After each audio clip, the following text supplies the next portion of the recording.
आले देवाजीच्या मना तेथे कोणाचे चालेना. हरिश्चंद्र तारा राणी वाहे डोंबा घरी पाणी. पांडवाचा सहाय्यकारी केला राज्याहुनी दुरी. हरिश्चंद्र तारा राणी वाहे डोंबा घरी पाणी. तुका म्हणे उगीच राहा तुका म्हणे उगीच राहा होईल ते सहज पहा. हरिश्चंद्र तारा राणी वाहे डोंबा घरी पाणी. विठ्ठल विठ्ठल विठ्ठल विठ्ठल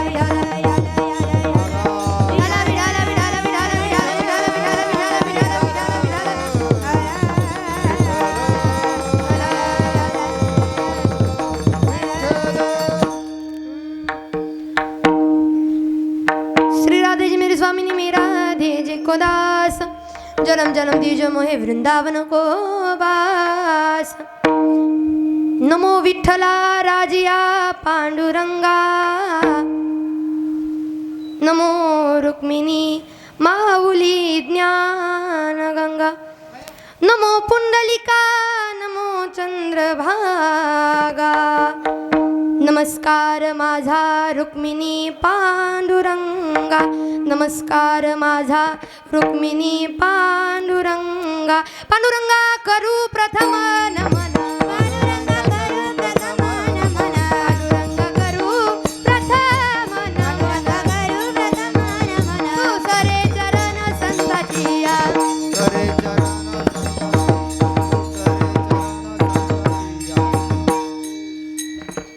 पांडुरंगा करू प्रथम नमन. दुसरे चरण संताची या. त्यांच्या कृपादानी कथेचा विस्तार. बाबाजी सद्गुरु दास तुका श्री गुरुचरण सरोज रज. निज मन मुकर सुधारी बरनो रोग बल विमल जसु जोदायक फलचारी. बुद्धिहीन धनु जानके सुमिरो पवन कुमार. बल बुद्धि विद्या देहु मोहि हरहु कलेश विकार. नागेंद्र हाराय त्रिलोचनाय भस्मंगरागाय महेश्वराय. नित्याय शुद्धाय दिगंबराय. तस्मै नकाराय नमः शिवाय. तस्मै नकाराय नमः शिवाय. तस्मै नकाराय नमः शिवाय. शिवर शंकर नमामि शंकर शिव शंकर शंभो. हे गिरिजापति भवानी शंकर शिव शंकर शंभो. शिव हर शंकर नमामि शंकर शिव शंकर शंभो हे गिरिजापती भवानी शंकर शिव शंकर शंभो देवा शिव शंकर शंभो स्वामी शिव शंकर शंभो विठ्ठल विठ्ठल विठ्ठल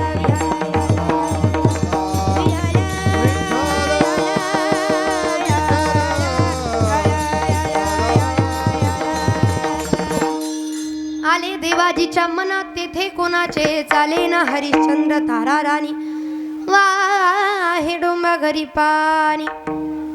प्रस्तुत प्राप्त प्रसंगी प्राप्त स्थळी कीर्तनरूपी सेवेकरता उच्चारला अभंग महान भगवत भक्त विश्ववंदनीय महाराष्ट्र भूषण जिजाऊ रमण पाषाण दुंपन पाचव्या वेदाचे निर्माते अखंड जनकल्याण करता आपल्या मुखारविंदातून अमृतवाणी या जगाला देणारे साधू संतांचं जीवन हे जगाच्या कल्याणाकरता असतं हे दावून देणारे अनाथांचं साधकांचं वारकऱ्यांचं त्यांना बाप म्हटलं जातं अशा असणारे जगद्गुरु जगदवंदनीय तुकोबर यांचा साधा सोपा सरळ असा 4 चरणाचा अभंग. मात्र एकदा का भगवंताच्या मनामध्ये आलं एकदा का देवाच्या मनामध्ये आलं तर देव काहीही करू शकतो कारण ते देवाचं मन आहे. देव काही करतो मग देव काय काय करतो हे सांगणारा अभंग. विठ्ठल विठ्ठल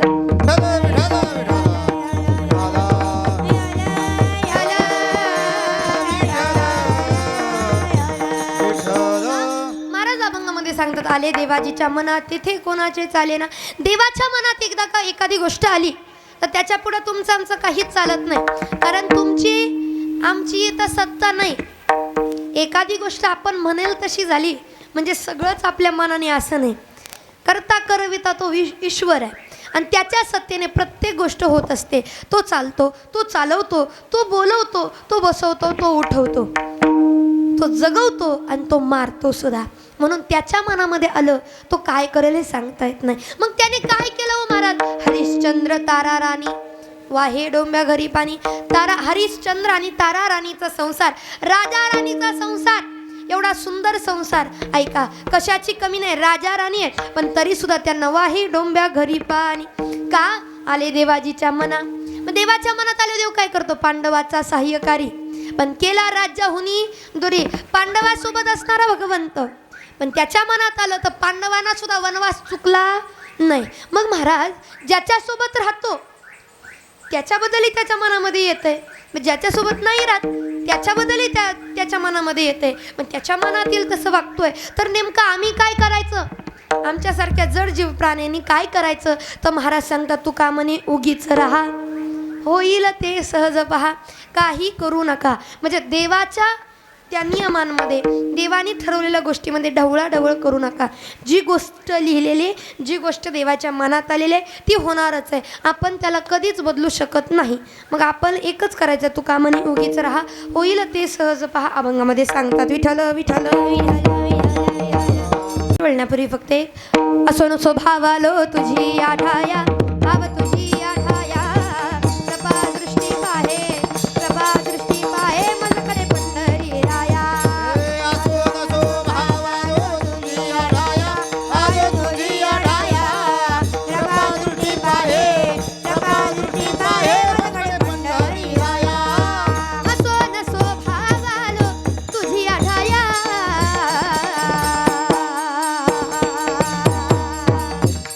कृपा दृष्टी पाहे माझ्याकडे पंढरी राया कृपा दृष्टी पाहे माझ्याकडे पंढरी राया.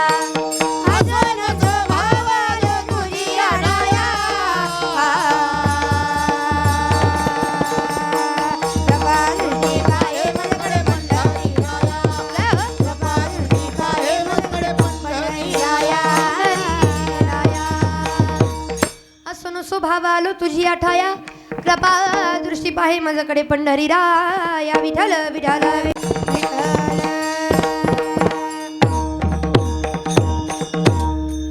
या ठिकाणी बघा अभंगाचं चिंतन फार मोठं आहे परंतु चिंतनाकडे वळण्यापूर्वी अल्पसा परिहार देणं गरजेचं अत्यंत. सगळ्याला ज्ञात आहे सगळ्याला माहिती आहे कशानिमित्त जमलो कशानिमित्त आजची कीर्तन सेवा आहे. तरी कीर्तनकाराचं कर्तव्य वक्त्याचं कर्तव्य कशानिमित्त जमलो हे सांगून जावं. आज या ठिकाणी आपले असणारे संपूर्ण कदम परिवार आणि या कदम परिवारातील अतिशय महत्त्वाचे व्यक्ती असणारे ज्यांचं आजचं हे प्रथम पुण्यस्मरण आहे कैलासवासी नंदकिशोर मोहन कदम. आपल्या काकांचं बाबांचं असणारं प्रथम पुण्यस्मरण वर्षश्राद्ध, त्यानिमित्तानं असणारे संपूर्ण कदम परिवार आज एकत्र येऊन त्यांच्या नावाने एवढं सगळं करत आहेत. खरं पाहायला गेलं जीवाला जीव देणारा व्यक्ती, जीवाभावाचा माणूस आज या परिवाराला सोडून निघून गेला. आणि सांगू तुम्हाला, एखाद्या माणसावरती रडू येणं हे साहजिकच आहे. तो माणूस जर आपल्या अंतःकरणाच्या जवळ असेल तर. साध्या प्राण्याला जीव लावला, ते प्राणी आपल्या नजरेच्या आड क्षणभर झालं तर त्या प्राण्यासाठी माणूस रडतो की हो. मग ज्या माणसाला जीव लावला, ज्या माणसाने प्रेम काय असतं हे शिकवलं, ज्या माणसाने आपुलकी शिकवली, प्रेमानं सगळ्यांना आपलंसं केलं, तो जीवाला जीव देणारा माणूसच निघून गेला, तर त्या माणसासाठी का हृदयाला पाझर फुटणार नाही? का त्या माणसासाठी रडू येणार नाही गड्या? आयुष्यात काही माणसं अशी असतात ज्यांच्या जाण्यानं हृदय हे लावून जातं. आज खरं पाहायला गेलं संपूर्ण कदम परिवारावरती दुःखाचा डोंगर आहे. घराचा करता धरता घराचा आधार निघून गेला. त्यांचे अजून मुलं, मुलांचा संसार नाही, अजून काहीच नाही. त्यांचे असणारे चिरंजीव कन्या, एवढंच नाही, अजून जीवाला जीव देणारी दादांच्या काकांच्या पाठीमागं बघ कंपनी उभा राहणारी आज ते अजून त्यांची आई आहे. काय वाटत असेल हो त्या आईला? विचार करा. काय वाटत असेल आईला जेव्हा स्वतःचं पोरगं, ज्या मुलानं म्हातारपणाची काठी बनावी, ज्या मुलानं म्हातारपणी आपल्याला काठी बनून सांभाळावं, त्याच मुलाला अग्नी देताना त्या आईनं जर पाहिलं असेल तर त्या आईचं अंतःकरण काय असेल? विचार करण्यासारखी गोष्ट आहे इकडे. म्हणून देव असला दिवस कधीच कोणत्या आईला दाखवू नये की स्वतःचं लेकरू डोळ्यासमोरून जाणं. त्या आईवरती काय दुःख होतं हे शब्दात सांगता येत नाही. आम्ही जेव्हा मासिकाला इथं आलो होतो, पहिलं मासिक महाराज, अगदीच मी त्यांना आजी म्हणते, माझ्या आजी आहेत. पण सांगायला गेलं, पोरगं गेल्यानंतर काय दुःख असतं एका माईला पाहिल्यानंतर कळतं आपल्याला. माझा आणि यांचा काही संबंध कधी आला नाही, परंतु आजींचा चेहरा जरी पाहिला ना वाईट वाटायचं. का देवाने नियती फिरवली असेल गड्या? का देवाने असं केलं असेल? पण सांगायला गेलं त्यांचा पूर्वार्ध माहीत नाही, ते कसे होते, ते कसे बोलत होते माहीत नाही, पण नेहमी सगळ्याला आपलंसं करणारं व्यक्तिमत्व होते हे मात्र नक्की. का? कारण अजून मी त्यांच्याबद्दल बोलायला चालू केलं नाही. ते कसे होते हे सांगायला चालू केलं नाही. ते कसे वागत होते हे सांगायला चालू केलं नाही. ते कसे जगत होते हे सांगायला चालू केलं नाही. पण ऐका, नुसतं त्यांचं नाव जरी काढलं तर आज प्रत्येकाच्या डोळे पाणवतेत. बास, माणसाने एवढं कमवलं पाहिजे. माणसाने आयुष्यात एवढं कमवावं की परक्याने यावं. आपल्याने तर म्हणावं, नवरा बायको म्हणजे संसाराच्या गाडीची दोन चाक आहेत. एक जरी चाक निसटलं एका चाकाला, संसाराचा गाडा रेलत नाही, कधीच पुढे जात नाही. म्हणून पत्नी जरी गेली तर दुःख पतीला आहे, आणि पती जरी गेलं तर सगळ्यात मोठं दुःख पत्नीला आहे. कारण प्रत्येक लग्न झालेल्या स्त्रीची देवाकडे इच्छा असते, देवा नको मला दाग दागीन, असू द्या काळ मनी, नको मला दाग दागिना, असू द्या काळ मनी. भाग्यवान माझ्या वाणी नाही कुणी, नको मला दाग दागीन, असू द्या काळ मनी. सौभाग्याचं लेणंच निघून गेलं ना, आयुष्य अवघड आहे. का? नवरा बायको म्हणजे कोण आहे? भातुकलीच्या खेळामधली, भातुकलीच्या खेळामधली राजानी करानी, अर्ध्यावरती डाव मोडीला अधुरी एक कहाणी, अर्ध्यावरती डाव मोडीला अधुरी एक कहाणी. सगळ्यात मोठं दुःख त्या पत्नीला विचाराजीच्या जीवनातनं पती निघून गेला. एवढंच नाही, सगळ्यात मोठं दुःख त्या लेकरांना विचारा, ज्या लेकरांच्या जीवनातनं बाप नावाचा राजा माणूस निघून गेला. एवढंच नाही, सगळ्यात मोठं दुःख त्या भावांना विचारा. आपल्या पाठीची प्रभू श्रीरामांसारखा भाव असताना आपल्या काळजी करायची काय गरज आहे? या आधारानं जगणाऱ्या त्या भावांना विचारा गड्या. आणि म्हणून जीवनातनं आपला व्यक्ती जाणं सोपी गोष्ट नसते गड्या, सोपी गोष्ट नाही. आपला माणूस, आपल्या जीवा भावाचा माणूस जाणं. पण सांगू तुम्हाला, माणूस जर गेला ना तर माणसाने एवढी संपत्ती कमवून ठेवावी, एवढी माणसं कमवून ठेवावी की गेल्यानंतर आपली आठवण काढतील. मग माणसानं काय करावं? मरावे परी कीर्ती रूपे उरावे. शरीरानं जावं पण आठवणीने शिल्लक राहावं. शरीरानं जावं पण नावारूपानं कीर्तिरूपानं माणसाच्या मनात जिवंत. तुका म्हणे एका मरणेची सारी, तुका म्हणे एका मरणेची सारी. ओ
माईका दुःखाची जननी हे रती माईका दुःखाची जननी ये रे ती माईका दुःखाची जननी ये रे ती माईका दुःखाची जननी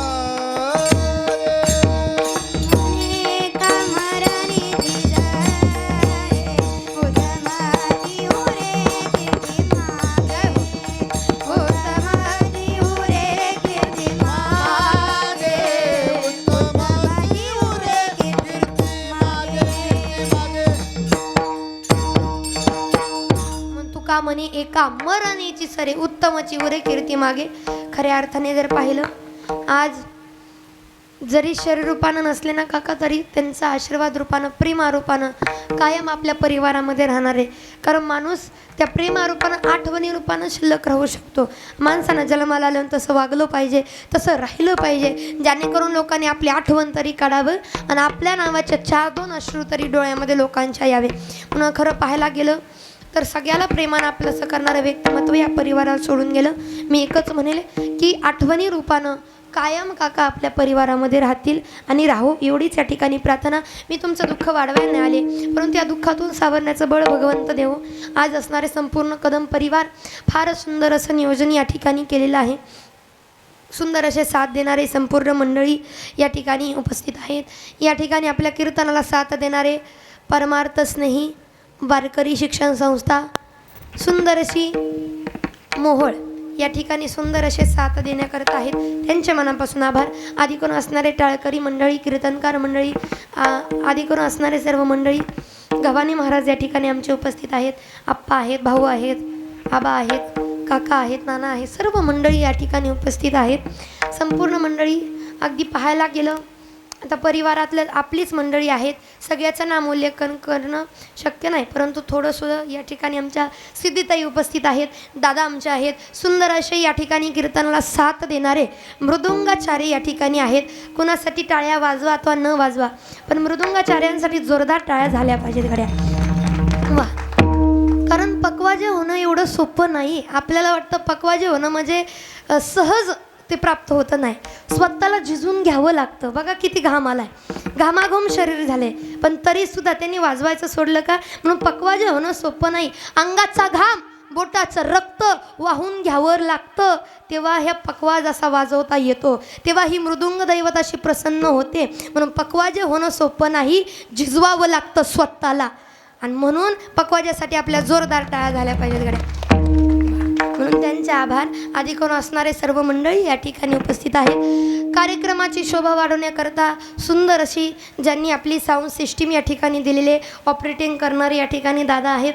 सुंदर अशी सिस्टीम त्यांची आहे. त्यांच्या वयाकडे पाहून असं वाटत नाही की ते लावतील, पण सुंदर अशी त्यांनी या ठिकाणी सेवा दिलेली आहे. म्हणून त्यांचे आभार. आधी करून असणारे सर्व मंडळी या ठिकाणी आहेत. माझे आजोबा, मामा, काका, नाना, चुलते, मामा, मावशी सगळे या ठिकाणी उपस्थित आहे. आजी सगळे उपस्थित आहेत, परंतु सगळ्याचं नामोल्लेख करू शकत नाही. या ठिकाणी आपल्या कार्यक्रमाकरता हा कार्यक्रम वारंवार पाहता यावा याच्याकरता आपल्या रंग कीर्तनाचा या यूट्यूब चॅनल असणारे दादा केतन दादा यांनी या ठिकाणी उपस्थित लावलेली आहे. त्यांच्या अगदी मनापासून आभार. आधी करून असणारे सर्व मंडळी. आता गोड असं चिंता नाही का? विठाल विठाल विठाल.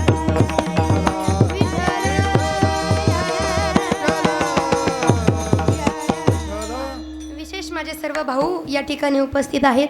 माझ्यावरती अगदीच सख्या बहिणीपेक्षा जास्त प्रेम करणारे आमचे चैतन दादा, आमचे देवा भाऊ, आधी करून असणारे सर्व मंडळी या ठिकाणी आहेत. पहा, जीवनामध्ये आपल्याला वाटतं आपण करतो, नाही गड्या, देव करून घेतो. करता करविता तो आहे, आणि म्हणूनच आले देवाजीच्या मना आणि तेथे कोणाचे चालेना. देवाच्या मनात आलं, कुणाचं काही चालत नाही. आपण जर ठरवलं मला इथून आता कुर्डवाडीमध्ये आपण आहोत, कुर्डवाडीतनं मला कुठं जायचंय? टेंभुर्णीला जायचंय. तुम्ही ठरवले तुम्हाला टेंभुर्णीला जायचंय, पण देवानं ठरवलं तुम्हाला टेंभुर्णीला नाही न्यायचं, नाही नेणार. तो तिथपर्यंत सुद्धा जाऊ देणार नाही, कारण आले देवाजीच्या मना आणि तेथे कोणाचे चालेना. तिथं कोणाचं चालणारच नाही. सगळं देवाच्याच सत्तेने होतं. का चाले हे शरीर कोणाचे या सत्ते,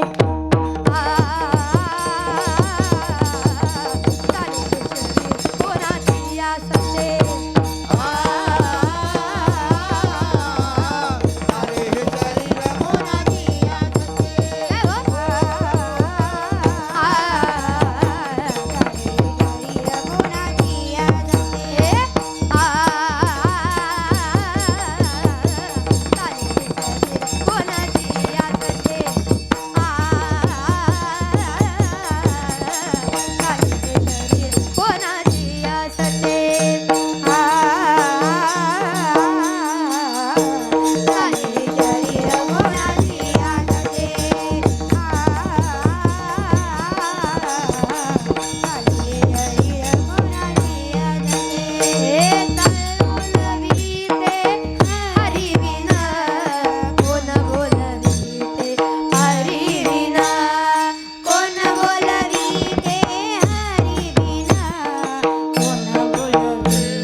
चालतो हे शरीर, आपल्याला वाटतं मी चालवतो, मी जातो. नाही, देव चालवतो.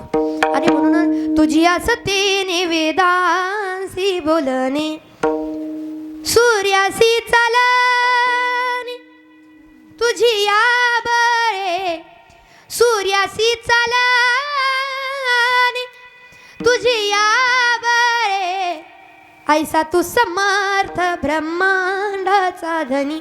विश्व चालवणारा जगत नियंता येतो, त्याच्या सत्तेपुढं कुणीही जाऊ शकत नाही. भले आपल्याला वाटतं माझी सत्ता आहे, नाही गड्या, सत्ता देवाची आहे. आपण फक्त कठपुतलीसारखं आपण फक्त देवानं दोऱ्या फिरवायच्या आणि आपण फिरायचं, आपलं असं आहे. पण आपल्याला वाटतं नाही मी करतो, देव करून घेतो. आणि म्हणून त्याच्या सत्तेने सगळं काही, जसं की ज्ञानोबा ज्ञानेश्वरीमध्ये सांगतात, म्या बोलविला वेदू बोले, म्या चालविला सूर्यो चाले, म्या हालविला प्राणू हाले, जो म्या जगाते चालिता. विश्व चालवणारा तो एकच आहे गड्या. आणि म्हणून त्या विश्व चालकाच्या मनात एखादी गोष्ट आली तर मग काय खरं, त्याच्या मनात कधी काही येऊ शकतं, ते आपल्याला सांगता येत ना, आपण नाही ठरवू शकत. पण आपल्याला जर बदल करायचा असेल, बघा आपलं तुमच्या आमचं नियती कशी आहे. आता इथं बसणारी एवढी लोक आहे, देवाच्या मनात आलं म्हणजे देव तसंच करतो असं नाही, ते पूर्व ठरलेलं असतं सगळं. प्रत्येक गोष्ट ही ठरलेली असते. आपल्याला वाटतं ती सहज झाली, नाही, ठरवून झालेली गोष्ट आहे, नियतीने लिहून ठेवलेली असते. आपण लोक म्हणतो सहज भेट झाली हो आपली, सहज भेट होत नाही. कुठंतरी कुठल्या तरी डायरीमध्ये देवाने लिहून ठेवलं असतं यांची यांची कुठंतरी भेट होणार. आता तुम्ही माझ्या कीर्तनाला तुम्ही मग काय काय याच्यातली म्हणतील, महाराज लई दिवसापासून इच्छा होती की तुमचं कीर्तन ऐकावं. बघा की आज सहज कीर्तन ऐकायला सहज नाही भेटलं. कुठल्या तरी डायरीमध्ये तुमच्या लिहून ठेवलं होतं की एकदा तरी कीर्तन ऐकायला भेटेल. म्हणूनच मनात आलं होतं तुमच्या की एकदा तरी कीर्तन ऐकायचं आहे. प्रत्येक गोष्ट ही आधीच ठरलेली आहे, फक्त त्याला वेळ लागतो. मग जसं की इथं बसणारी सगळी माणसं, आता पहा तुमची आमची नियती कशी आहे. तुम्ही आम्ही एका बसमध्ये बसलो आहे. बरं, असं डायरेक्ट करत नसेल तर थोडं सोपं करून सांगते बघा. मी काय शिक्षक लोकांसारखं बाकीच्या लोकांसारखं लय अवघड नाही जायचं.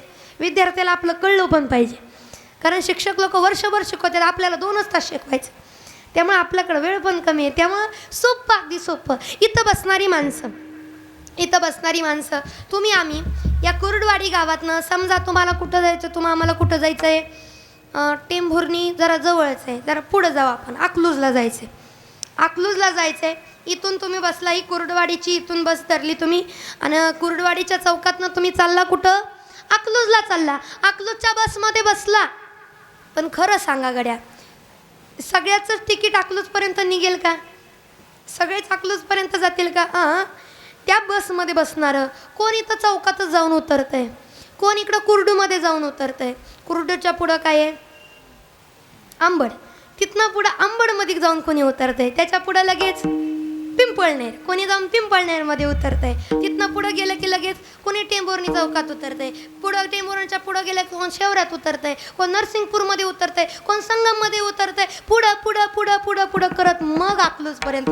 पण सगळेच अकलूजपर्यंत जातील याची गॅरंटी आहे का? नाही. बरं, समजा तुम्हाला जायचं आहे अकलूजपर्यंत, पण तुमचं तिकीट निघालं टेंभुर्णीपर्यंत. तिकीट टेंभुर्णीपर्यंत निघालं, तुम्हाला जायचं आहे अकलूजपर्यंत. मग तुम्ही कोणाकडे जाणार? त्या बसमध्ये जो मेन माणूस आहे त्याच्याकडे जाणार. त्या बसमधला मेन माणूस कोण? कोण? जर तिकीट फाडतो म्हणजे देतो, त्याला काय म्हणतात? कंडक्टर, बरोबर. आता कंडक्टरकडे तुम्ही गेला, आता त्यांना बोलावं लागेल, म्हणावं लागेल, अहो कंडक्टर साहेब असं काय करताय, आम्हाला जायचंय कुठं, अकलूजला, पण आमचं तिकीट निघालं टेंभुर्णीपर्यंत. असं नका करू, न्या की जरा अकलूजपर्यंत. नाही जमायचं, तुमचं तिकीट कुठलं निघलंय, टेंभुर्णीपर्यंत, तुम्हाला टेंभुर्णीत उतरावं लागेल. अहो तसं नका करू, आम्हाला अकलूजपर्यंत जायचंय, पण नाही, आम्ही तुमचं तिकीट निघालं तिथपर्यंत उतरवू ना, आम्हाला सांगायचं नाही. मग जरा म्हणावं लागेल, दुसरं तिकीट करा, हे करा, ते करा. मग जरा थोडंसं गोड बोलून म्हणावं लागेल, तुमच्या चहा पाण्याची व्यवस्था करतो, पण आमचं तिकीट कुठपर्यंत, अकलूजपर्यंत. ठीक आहे, आता त्यांनी जर होकार दिला चहा पाण्याची व्यवस्था करताय तर काढा अकलूजपर्यंत तिकीट. आता अकलूजपर्यंत तिकीट निघालं, पण पहिल्यांदा फाटलं होतं कुठपर्यंत, टेंभुर्णीपर्यंत फाटलं होतं. तसं हे झालं इथल्या बस. मला सांगायची दुसरी बस. तसं तुम्ही आम्ही एस टीमध्ये बसलो आहे. कोणत्या? आयुष्यरूपी एस टीमध्ये बसलेलं आहे. आयुष्यरूपी एस टीमध्ये बसलेलं आहे. आणि कोणाचं तिकीट कुठपर्यंत फाटलं हे सांगता येत, फाडलं गेलं आहे हे सांगता येत नाही. आता अकलूजपर्यंत जायचं आहे म्हणजे किती? 100 वर्षाचं आयुष्य आपलं. पण कोण अंबडमध्ये उतरतंय, कोण कुर्डूत उतरतंय, कोण चौकात उतरतंय, कोण टेंभुर्णी जाते. म्हणजे कोण 50 वर्ष जगतंय, कोण 25 वर्ष जगतंय, कोण 75 वर्ष जगतंय, कोण 30 वर्ष जगतंय, कोण 80 वर्ष जगतंय, कोण 90 वर्ष जगतंय. हे प्रत्येकाची गणी आहे. आणि जर आलंच देवाच्या मनात तर कोण 100 वर्षसुद्धा म्हणजे शेवटपर्यंत तिकीट जातंय. पण ज्याचं तिकीट 50व्या वर्षी फाटलं गेलं, ज्याचं तिकीट 50व्या वर्षी निघालंय, त्याला जायचं 100पर्यंत. मग काय करावं लागेल? या बसच्या, या एस टीच्या जो मेन माणूस आहे म्हणजे कोण? तिकीट तिकीट फाडणारा, त्याला भेटावं लागेल. म्हणजे कोण? कंडक्टर. याचा जो वरती बसलेला आहे त्याच्याकडं जरा विनंती करावी लागेल. देवा नाही रे, आम्हाला 100 वर्ष जगायचं, एवढ्यात नको रे आमचं तिकीट. देव मला जमायचंच नाही. जिथं निघलंय तिथंच उतरावं लागेल, सोडणार नाही. कारण घडी घडी काळ वाट याची पाहे. अजून किती हवं काश म्हणे झाले. आता तुमची एस टी इथं पोहोचणार, तुम्ही उठा लगेच, जावं लगेच. तर पाया पडावं लागेल देवाच्या, विनंती करावी लागेल त्या कंडक्टरच्या. बाबा नको असं करू, वाटलंच तर तुझ्या चहा पाण्याची व्यवस्था. हां, देव आपल्यासारखा नाही चहा पाण्यावर खुश व्हायला. म्हणजे तुझ्या भजनाची व्यवस्था करतो, तुझ्या साधनेची व्यवस्था करतो देवा. पण आमचं शेवटपर्यंत जाऊ दे गड्या, असं विनंती. मग देवाच्या मनात येईल. जर आपण पाया पडलो तर, आपण त्याचं चिंतन केलं तर, आपण देवासाठी काहीतरी म्हटलो तर मनात येईल. मग त्याच्या मनात आलं नाही, त्याच्या मनात आलं तर तो चांगलंही करतो, आणि त्याच्या मनात आलं तर तो कसंही करतो. कारण त्याच्या मनात आलं. तुका म्हणे आले समर्थाचे मना, जरी होय राणा रंक दयाचा. जर त्याच्या मनात आलं ना तर तो राजाचा भिकारी आणि भिकाऱ्याचा राजा सुद्धा करू शकतो. कधी? जर त्याच्या मनात आलं तर. तेच महाराज अभंगाला आले दे माझीच्या मना, आले दे माझीच्या मना, आले देवाजीचा आले देवाजीच्या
आले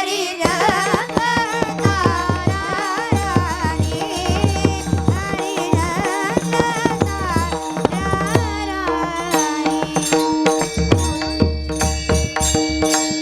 आले देवाजीच्या मनात तेथे कोणाचे चाले ना. देवाच्या मनात आलं की तिथनं पुढं कोणाचं काही चालत नाही, चालू शकत आपण आपलं. कारण खेळ कुणाला दैवाचा कळला. किती दिवसापासून आपण ऐकत आलोय की देवाच्या पुढं कोणाचं काही चालत नाही, तरी माणूस माझं आहे, सगळं माझं. ते माणूस जे म्हणतो ना माझं आहे, मी करतो म्हणायचं. मी करतो नाही, देव करून घेतो. मी करतो ह्या शब्द आला की त्याच्यामध्ये देव सुद्धा आलाच, पण अहंकारात निर्माण होतं. मग म्हणजे आपण करत नाही, कोणतीही गोष्ट आपण करत नाही, देव आपल्या कर्वे करून घेतो. आणि म्हणून खेळ कुणाला दैवाचा कळला, मी असो तू असो वा तुम्ही असो, दैवलेखना कधी कुणा चुकला. जे कपाळावरती लिहिलं नाही ना ते 100% होणारच आहे. त्याला कुणी बदलू शकत नाही. देवाची नियती कुणी फिरवू शकत नाही. मग देवाच्या मनात आलं. पण काही लोकांना अहंकार नाही, मी करतो मी. नवाला या गोष्टीचं वाटतं की देवाचं काही लोक देवाला मानतात पण काही लोक मानत नाही. वाईट या गोष्टीचं वाटतं की आपलीच लोक आपल्या देवाला मानत नाही. आपलीच लोक मानत नाही. देव कुठं आहे दाखवा म्हण. आहे तर दाखवा. तो काय करू शकतो, तो काय करू शकतो. गेल्या 2 वर्षात कळलं असेल देव काय करतो. 3-4 वर्षापूर्वी कळलं असेल देव काय करू शकतो. गपक्यातच सगळी जाग्या आणली. महाराज लोका सकट आणि स्वतःची सुद्धा दरवाजे बंद करून घेतली. नकच रड गाणं गायला माझ्याकडे सुद्धा येऊ. देव काय करू शकतो. लोक म्हणतात देव काय करू शकतो. देव उन्हाळ्यात पावसाळा आणू शकतो. देव पावसाळ्यात उन्हाळा आणू शकतो. जसं की आता चालू आहे बरं का. देव काही करू शकतो. आपल्याला वाटतं देव काय करू शकतो. काही लोकांना अहंकार असतो, मी म्हणाल तेच देव काय करणार आहे. तुम्हाला सांगू का, माणूस असा जेव्हा म्हणतो ना तो देवाशी वाकडं घेतो. वाकडं देव म्हणतो पठ्ठ्या तुला दाखवावं लागेल मी काय करू शकतो. देव काय करू शकतो याचं उत्तम उदाहरण जर कुणाला दिलं असेल तर सगळ्याच्या डोळ्यासमोरचं सगळ्याच्या कानावरचं उदाहरण आहे. पण तरी मी सांगून जाईन देव काय करू शकतो. एका व्यक्तीला घमंड होता. घमंड संपत्तीवर, पैशावर, त्याच्या कलेवरती लय घमंड. ऐका, घमंड कशावर करावं हेही कळलं पाहिजे. सांगू तुम्हाला, संपत्तीवर घमंड असण्यापेक्षा, अहंकार असण्यापेक्षा संततीवर अहंकार असावा. माझी मुलं होय चांगली आहेत. एक वेळ पैसा नाही कामाला ना पण माझी मुलं एक हाक मारली तर धावत पळत माझ्या करता येतील हे अभिमानानं सांगता यावं प्रत्येक मायबापाला. म्हणून पैसा भरपूर असण्यापेक्षा, संपत्ती भरपूर असण्यापेक्षा संतती म्हणजे लेकरं बाळं चांगली असावी तर अहंकार करता येतं. आणि म्हणून पहा, संतती आपण संपत्तीवर गर्व करतो. त्या माणसाला भयंकर पैशाचा गर्व. एवढा पैशाचा गर्व की म्हणे मी पैशाचं जोराव सगळं जग विकत घेईन. एवढा अहंकार. अहंकाराच्या जोरावरती तो स्वतःला मोठं समजायचा. आणि मग त्याने त्याच्या काना होतं देव मनात येईल तो करतो. मग देवाने आयुष्य किती दिलं. 100 वर्षाचं आयुष्य दिलं. देवाच्या पुढं कुणी जात नाही पण आपण नियती बदलून दाखवायची. माणूस 100 वर्ष जगतो, मी 105 वर्ष जगून दाखवणार. काय अहंकार झाला त्याला. मी 105 वर्ष जगून दाखवणार. 105 वर्ष जगणार. म्हणून चालताना डॉक्टर, बोलताना डॉक्टर, बसताना डॉक्टर, उठताना डॉक्टर, खाताना डॉक्टर, पिताना डॉक्टर, सगळं काही करताना डॉक्टर सोबत ठेवलं होतं. अहो शिंक जरी आली की डॉक्टरनी यायचं, लगेच बघायचं का शिंक आली. डोकं जरी खांजवायला लागलं तरी डॉक्टरनी यायचं बघायचं का काय इन्फेक्शन झालंय का, काय झालंय का. एवढ्या प्रत्येक गोष्टीला डॉक्टर त्यांनी सोबतच ठेवलेत. एवढंच नाही, माणसं सुद्धा तयार करून ठेवली. यदा कदाचित मला तुमच्या हृदयाची गरज पडली तर मला तुमचं हृदय द्या. मला किडनीची गरज पडली तर तुमची किडनी द्या. मला कशाची गरज पडली तर तुमचं काय लागेल ते पैसा, चिक्कार पैसा आपल्याकडे, पैसा घ्या पण कमी पडू देऊ नका. का, कारण मला किती वर्ष जगायचंय.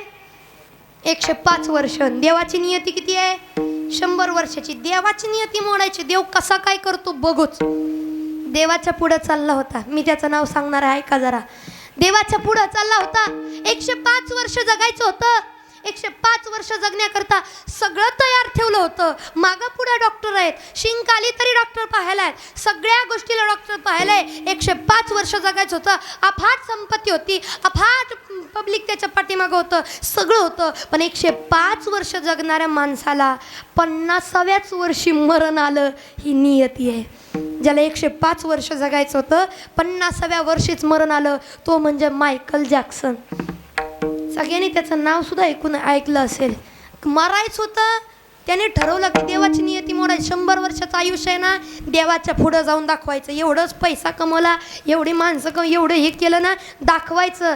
अरे देवानं 80 सुद्धा गाठू दिली नाही. हे नियत आहे. पण देवाच्या मनात आलं तर देव काय करतो तर ते महाराज अभंगाच्या 2ऱ्या चरणामध्ये सांगतात.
घरी पाणी.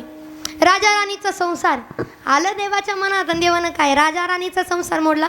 सांगायला आपला एवढा वेळ नाही, फक्त त्या चरित्राला स्पर्श करून पुढे जायला गड्या. हरिश्चंद्र राजा राणीचा संसार. राजा एवढा दानशूर होता, नीतिवान होता, गुणवान होता की दारात आलेला कधी रिकामी जाऊ देत नव्हता. काही मागू द्या देऊनच टाकायचं. ऋषी मुनींनी ठरवलं याची सत्यता, याची गुणवत्ता कुठंतरी मोडून पाडली पाहिजे.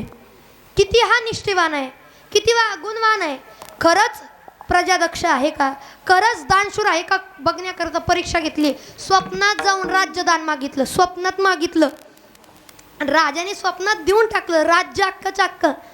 ऋषीमुनीने खेळ पलटवला. सकाळ झाली की ऋषीमुनी दारामध्ये हजर. राजा भिक्षाम देई. राजे म्हणले काय देऊ तुम्हाला, काय हवंय, गहू ज्वारी बाजरी. ते म्हणे काही नको, जे रात्री स्वप्नात दिलं तर तेच दे.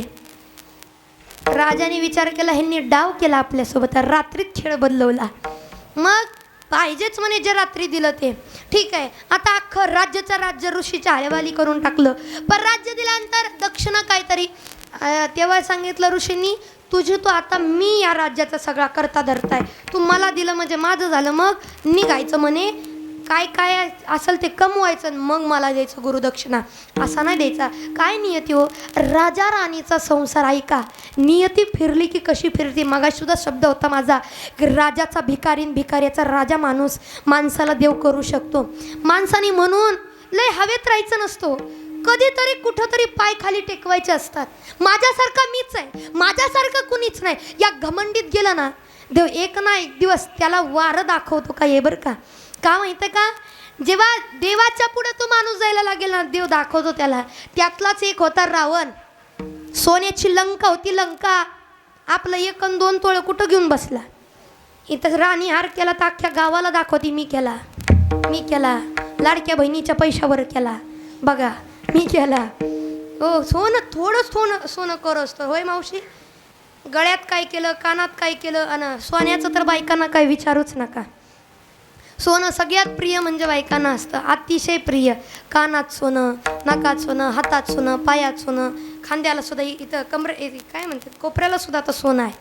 ते बाजूबंद वगैरे काय मला माहीत नाही बरं का, उगं काय मी ऐकलेलं सांगते. कानात सोनं, कानात तर काय विचारूच नका. जे लई नादी काय काना, इथं इथं सोनं घातलं, इथं इथं इथं इथं इथं. अगं भास्कर, कानाला जागा नाही शिल्लक. बरं एवढं झालं तरी इथं सुद्धा असतं बघा, इथं छोटंसं इथं असतं ना मावशी, त्याला काय म्हणतात हां, खिडकी काय म्हणतात मग, कुडकं म्हणत. मग असं आजीने तर सगळं झाकून बिकून घेतले. मागती होय काय मी तुम्हाला, हां मागितल्यावर काय करायचं आहे ना. नाही पण बघा एवढी सोन्याची हौस असते. ती राणी विचार करा, राणी एवढं मोठं की तिच्या हाताखाली दासी कामाला होत्या. त्या तारा राणीला रस्त्यावर उभा केलं, रस्त्यावर. जिच्या हाताखाली नोकरानी आहे, ज्याच्या हाताखाली कामाला बायका आहेत. पाणी सुद्धा तिने हाताने कधी घेतलं नाही. त्या बाईला रस्त्यावर उभा केलं देवानं. तारा राणी रस्त्यावर उभा आहे. तारा राणीचा मुलगा रोहिदास रस्त्यावर उभा आहे. हरिश्चंद्र राजा उठता बैसता मागं पुढं ज्याच्या सैनिक आहेत त्या राजाला रस्त्यावर उभा केलं. एकेकाळी काल जो राजा थाटात मिरवत होता तो राजा भर चौकात उभा आहे. काल जो राजा सोन्या नाण्याने मडवला होता आज तो राजा भिकाऱ्यासारखा उभा आहे चौकात. आणि आता बोली लावली राजा राणीवरती, कोण विकत घेणार. अहो राजाला गेला, घेतलं विकत, तो गेला. राणीला घेतलं एका वेश्याने विकत.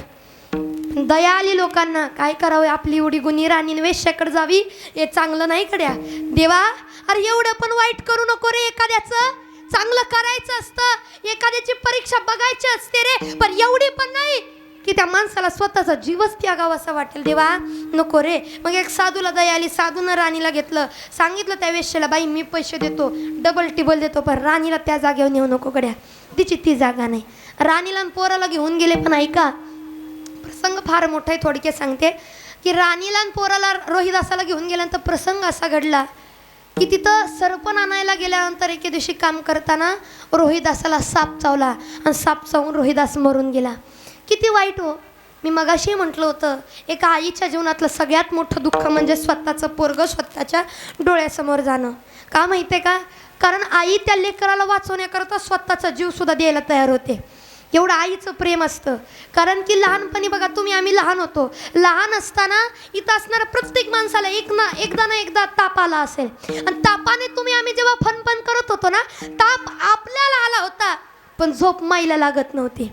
आपल्या उशाला बसून रात्रभर तिने जागून काढली. का? माझ्या लेकराला बरं कर देवा, माझ्या लेकराला बरं कर. तापानं फनफनतंय लेकरू. ताप आपल्याला आला होता, पण काळजी तिला वाटत होती. डोळ्यातनं पाणी तिच्या येत होतं रात्रभर. लोक म्हणतात काय केलं माईनं? कधीतरी आठवा, ताप आल्यानंतर आपल्या शेजारी बसणारी ती आपली माईच होती. आजारी पडल्यानंतर बरं हो म्हणून देवाला प्रार्थना करणारी ती माईच होती. डसा डसा तारा आणि रडायला लागली, देवा का रे देवा, माझंच लेकरू माझ्या डोळ्यासमोर मरून पडलं. अरे एवढं वाईट काय केलं होतं देवा? कुठं आहे तू? अरे बघ ना, कुणाचं एवढं वाईट करून हे गड्या. अरे ज्या लेकराला अंगा खांद्यावरनं खेळवायचं, त्याच लेकराला याच हातानं माती कशी देऊ रे? त्याच लेकराला या हातानं अग्नी कसा देऊ रे देवा? का असं करतो? काय तुझं माझं भांडण आहे का? तुझं माझं काही भांडण आहे का? देवा तुझा माझा देवा का रे वैराकार, तुझा माझा देवा का रे वैराकार, तुझा माझा देवा का रे वैराकार, तुझा माझा देवा काय वैराकार. दुःखाचे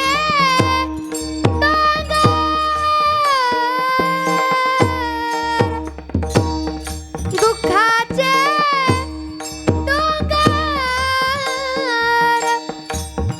दाखवीसी.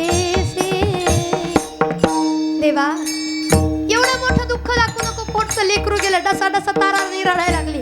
माणूस मेला ना, त्याचा अंत्यसंस्कार करावे लागतात.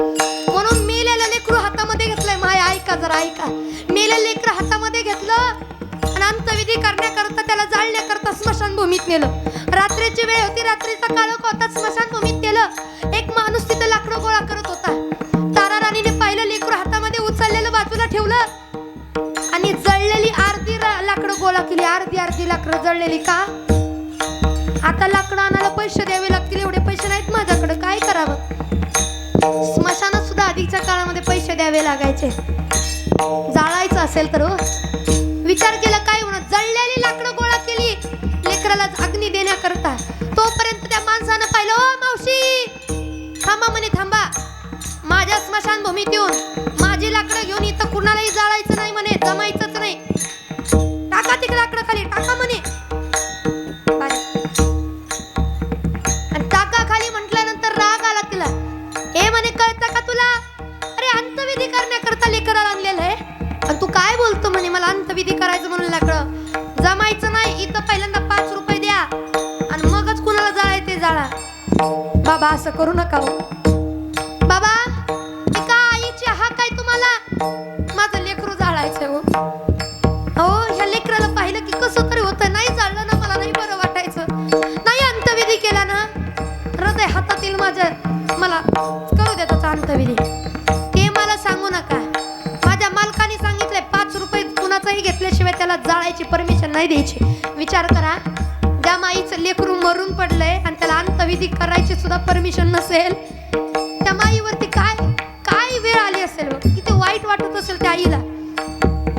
मावशी एखाद्याच्या घरी गेलो आपण, वाढदिवसाला आपले लेकरं घेऊन जातो आणि एखाद्या बाईनं सगळ्याला केक चालवला, आपल्या लेकराला केक नाही दिला तर राग येतो. उभे आयुष्यात त्या मावशीच्या दारात कधी जात नाही आपण. का? सगळ्यातल्या लेकराला केक दिला. माझं लेकरू काय आबाळातनं पडलं होतं, त्याला का केक दिला नाही, त्याला का चॉकलेट दिलं नाही, त्याला का बिस्किट दिलं नाही? म्हणजे साधं बिस्किट चॉकलेट नाही मिळलं तरी आपला जीव खाली वर करतो की हो. पण त्या लेकराला अग्नीच देता नाही आला तर त्या माईचं काळीच काय म्हणत असेल. वाईट वाटलं. देवा काय नियती म्हणे, जाळून सुद्धा दे नाही. झालं असं की दोघांची भांडणं लागली. ती म्हणायची मला इथंच जाळायचं लेकराला, शेवटचा विधी इथंच करते म्हणा, नाही करू देणार. आणि बघता बघता झालं, काळोखा होता पण कडकडाट झाला आणि एक वीज चमकली. विजेच्या प्रकाशामध्ये दोघांची नजरेला नजर भिडली आणि दोघांनी एकमेकाला पाहिलं आणि डसा डसा रडायला लागले. डाय मुकळून रडायला लागले. दोघांनी मिठी मारली. का? कारण त्या स्मशानात काम करणारा दुसरा तिसरा कुणी नसून हरिश्चंद्र राजा होता. नवल वाटलं आपल्याच लेकराला आपण झाडू दे नाही, आपल्याच बायकोला भांडतोय आपण. विचार करा काय काय वेळ आली असेल हो. आणि म्हणून दुःखाचे दुःखाचे डोंगर दाखविसे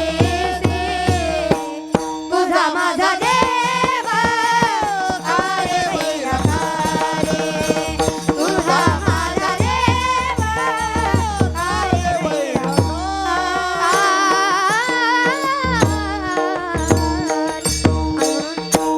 एवढं मोठं केलं पण तरी सुद्धा त्यांनी निष्ठा सोडली नाही. आमचा देव बघून घेईल की करल चांगलं. शेवटी अंतविधी करण्याच्या वेळेस लेकराला चला हरिचंद्र म्हटलं मी करतो बाई, काही हरकत नाही, आपलंच पोरगं होतं. पण नेमकं त्या टायमाला देवानं सांग बाबा परीक्षा फार घेतली तुझी, मला बघायचं होतं की मी करतो त्याला तो परीक्षा उत्तीर्ण होतोय का नाही. झाला बाबा. आणि म्हणून परत लेकराला जीवनदान देऊन टाकलं. फार मोठी कथा आहे. पण देवाच्या मनात आलं ना, देव राजाचा भिकारी करतो आणि भिकाऱ्याचा सुद्धा राजा करतो. कारण तो कसा आहे, पांडवाचा सहाय्यकारी केला राज्य होणी दुरी. राज्य करणारे पांडव पण वनवासाला आणले, ही देवाची नियती आहे. मग आमच्या सोबत पण तसं करेल का? कधी कधी काय करेल हे सांगता येत नाही. पण देवानं आपल्याबद्दल चांगलंच मनात आणावं याच्याकरता त्याचं गुणगान गायलं पाहिजे. जसं की शेजारीन गोड गोड बोलावे वाटत असेल तर तिला पण गोड गोडच बोलावं लागतं. तसं देवानं चांगलं करावं वाटत असेल तर देवासाठी काहीतरी करावं लागतं, भजन करावं लागतं. म्हणून सर्वांनी हाताने टाळी मुखाने नाम विठोबा रखुमाई.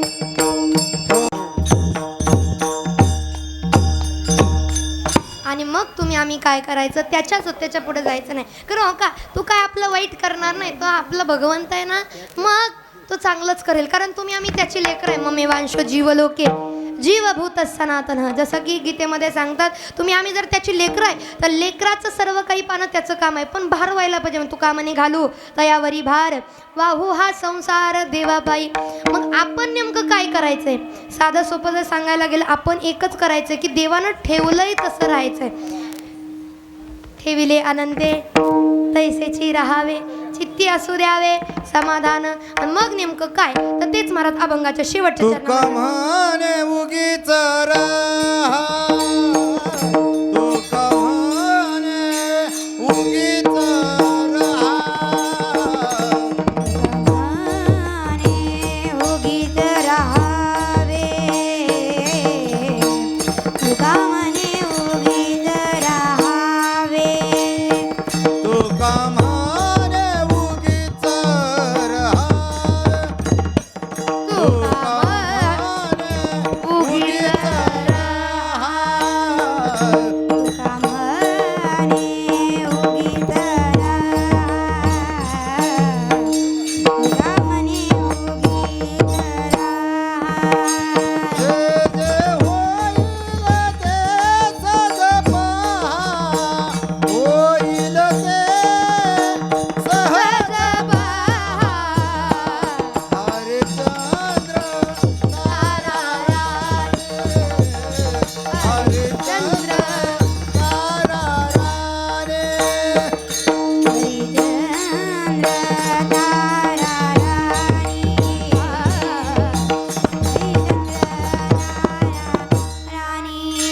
वाहेडो माघारी पाने, वाहेडो माघारी पाने. हरिचंद्र तारा राणे, हरिचंद्र तारा राणे. वाहे डोंबा घरी पाणी वाहे डोंबा फुलं वाटून घ्या.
नाही. आपण फक्त आपले कर्म करू शकतो, बाकी त्याच्या पुढं कुणाचं काही चालणार नाही. परंतु पहा, जेवढं आपल्याच्याने शक्य तेवढं आपण करायचं. देवाच्या मनात जे आलंय ते एक ना एक दिवस होणार आहे. म्हणून खऱ्या अर्थाने जर पाहायला गेलं, देवाच्या मनात यावं एकाएकी होत्याचं नव्हतं व्हावं. आणि म्हणून तर सांगेन मी तुम्हाला, आज आपले असणारे नंदकिशोर काका जरी आपल्या कदम परिवारामध्ये नसले तरी कदम परिवार त्यांच्या आठवणी रूपानं त्यांना कायम आपल्यामध्ये ठेवतील. म्हणूनच आज त्यांच्या नावाने असणारे संपूर्ण कदम परिवार त्यांच्या नावाने एवढं सगळं करत आहेत. असणारे त्यांचे चिरंजीव भार्गव नंदकिशोर कदम, त्यांची कन्या वैष्णवी नंदकिशोर कदम, या ठिकाणी असणाऱ्या त्यांच्या पत्नी वसुंधरा नंदकिशोर कदम, या ठिकाणी असणाऱ्या त्यांच्या आई मंगलाताई मोहन कदम, वडील त्यांचे या ठिकाणी मोहन कृष्णा कदम, आदी करून असणारे संपूर्ण मंडळी. आज जर पाहायला गेलं तर कलियुग आहे आणि या कलियुगामध्ये आपल्या माणसासाठी करणारी फार कमी माणसं भेटतील. कारण आजकाल आपल्या माणसाशीच परक्याची वागणूक आपण द्यायला लागलोय. आपल्या माणसालाच परक्याची वागणूक देतोय आणि परकी माणसं मात्र जवळ करतोय. पण सांगू तुम्हाला, हे कलियुग आहे आणि या कलियुगामध्ये शेवटी आपलीच लोक आपल्या कामाला येणार आहेत. आपण जर दवाखान्यामध्ये पडलो, आपल्याला जर काही झालं ना, आपल्या फोनमध्ये 1, 2 ते 3 हजार लोकांचे नंबर असतात. आणि आपल्याला काय झालं, आपण दवाखान्यात पडलो तर त्या 2-3 हजार लोकांच्या डोळ्यामध्ये पाणी येत नाही. जी आपली माणसं आहे त्या आपल्या लोकांच्या डोळ्यामध्ये पाणी येतं. आपण गेलो ना की परकी लोक आपल्यासाठी काही करत नाही, आपली लोक आपल्यासाठी करणार आहे. म्हणून ती आपली लोक जपली पाहिजे. पण आज कलियुगामध्ये भावाभावाचं प्रेम कमी होताना दिसतं. पण या ठिकाणी जरा वेगळं आहे. आज असणारे त्यांचे दोनही बंधुराज आज त्यांच्या नावाने एकत्र येऊन त्यांच्यासाठी एवढं सगळं करत आहेत. सचिन मोहन कदम, या ठिकाणी नरेंद्र मोहन कदम, आदी कोण असणारे संपूर्ण परिवार कदम परिवार आज एकत्र येऊन त्यांच्या नावानं करत आहेत. खरं पाहायला गेलं तर दुःख फार मोठं आहे. का?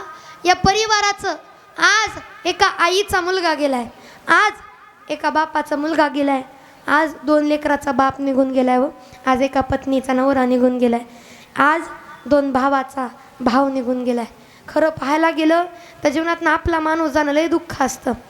मगाशीही मी सांगितलं, मी आत्ताही सांगेन, सगळ्यात मोठं दुःख हे आईचं असतं.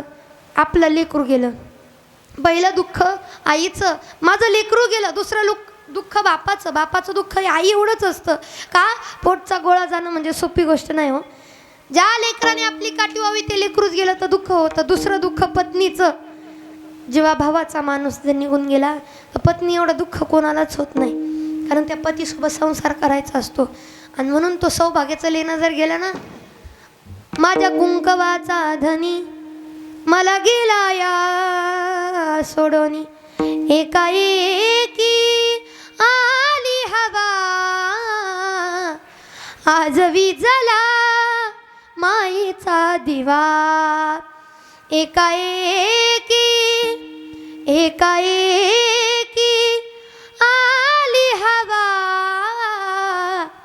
आज विझला माईचा दिवा, आज विझला माईचा दिवा.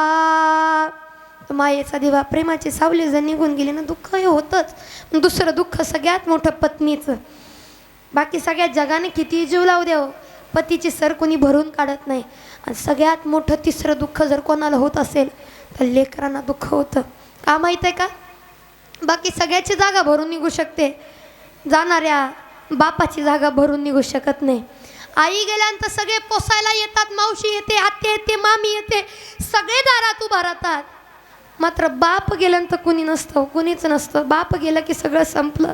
म्हणून जीवनातनं बाप जाण्याचं दुःख लई मोठं असतं. आज नवल या दोघं लेकराकडे पाहून वाईट वाटतं. आमची ताईडी या ठिकाणी वैष्णवी ताई आहे, भार्गव दादा आहे, दोघाचं वय पण नाही. आणि जीवनात खरं सांगू, आपल्यावर अडचणी येत नाही, कारण अडचणीच्या आपल्यामध्ये ढाल बनून उभा राहतो तो आपला बाप असतो. पण ज्या दिवशी बापच जातो ना, आपली ढाल संपून जाते गड्या. माणसाच्या जीवनातनं सगळं जावं, बाप नावाचा राजा माणूस जाऊन गड्या. कारण बाप लेकरा करता सगळं काही करू शकतो, सगळं काही. आणि म्हणून बाप कष्टाचा काबाडी, बाप कष्टाचा काबाडी, अहो कष्ट करतो लेकरा बाळांकरता, उभा आयुष्य जो झिजतो तो बाप असतो. आणि बापाच्या प्रेमाची तुलना कधीच कोणाला करता येत नाही. आज आमचे वैष्णवी ताई भार्गव दादा आहेत म्हणून सांगू, उभे आयुष्यात सगळे पुन्हा पुन्हा मिळतील. बाबांची जागा कोणी भरून काढू शकत नाही. आपल्या इकडे एक म्हण आहे, माय मरून मावशी उरो. म्हणजे माय गेली तर मावशी येईल, पण बाप गेला ना राजा हो. बापाच्या जाग्या कुणी नाही येत, कुणीच उभा राहत नाही गड्या. म्हणून कारण की आपल्या काकाने आपल्याला किती जीव लावू द्या, बापाची सर येत नाही. चुलत्याने आपल्याला किती जीव लावू द्या, बापाची सर येत नाही. मामानं किती जीव लावू द्या, बापाची सर येत नाही. कुणी किती जीव लावू द्या, बापाची सर येत नाही. कारण बापाचं प्रेम हे सगळ्यापेक्षा वेगळं असतं. किती प्रेम. उरामंदी माया त्याच्या काळ्या मेघावानी, दाखविना कधी कुणा डोळ्यातलं पाणी. झिजू झिजू संसाराचा गाडा हाकला, वटामधी हसू जरी कना वाकला. घडीभर तू थांब जरा, ऐक त्याची रापर, लई अवघड हाय गड्या उमगाया बापर. उमगाया बापर, लई अवघड हाय गड्या उमगाया बापर. उमगाया बापर. म्हणून बापाची जागा कोणी नाही घेऊ शकत. आज या आजी कोणाच तरी आज आजी झालेत, नातवंड आली, पण बापाची आठवण आली की डोळ्यामध्ये पाणी येतं. मग शेवटी ही तर निभान लेकरं आहेत किंवा बाप जाणं मोठं दुःख आहे. पण मी एकच म्हणेल की आपल्या चुलत्यांनी आपल्या सर्वांनी आपल्यावर एवढं प्रेम द्यावं की बाबांची आठवण कुठेतरी विसरून जावं. बाबांची आठवण जर सारखं आली ना तर आता एक गदगद करतं आपलं. आठवण आली की अश्रू अनावर होतात गड्या. आज या प्रत्येक माणसाच्या डोळ्यामध्ये पाणी आहे, कारण जीवाला जीव देणारा व्यक्ती गेले. माझ्या आईला मी नेहमी विचारायचे, बाबा का, तर आता आमच्या मंगलाजी सगळ्याच्या परिचयाच्या आहेत, कुठल्या पाहुण्यारावळ्या ओळखीच्या नाही आहेत अशा नाहीच. तसे काकासुद्धा होते. एवढं काकांचं सगळ्यावरती प्रेम. मी आजींविषयी मी जेव्हा विचारलं, आई म्हटली आजी तर स्वभाव तर भारीच, कुणालाही जाऊ दे त्यांच्या दारात, न बोलता न खाता पिता कधीच लावणार नाही. आणि यांचा स्वभाव तर भारी, एवढा भारी होता, कधीच कोणाशी वाकड नाही. सगळ्याला प्रेमानं जिंकणारं व्यक्तिमत्व गेलं. म्हणून आज त्यांच्या नावाने एवढी माणसं जमलेत ना. म्हणून शेवटचं मी एकच म्हणेल गड्या, होता सोन्याचा संसार, राजा राणीचा दरबार. होता सोन्याचा संसार, राजा राणीचा दरबार. कशी काळाने थट्टा केली, बाग सुखाची हरपून गेली. कशी काळाने थट्टा केली, बाग सुखाची हरपून गेली. कसं विस्कटलं हे सार, होता सोन्याचा संसार, राजा राणीचा दरबार.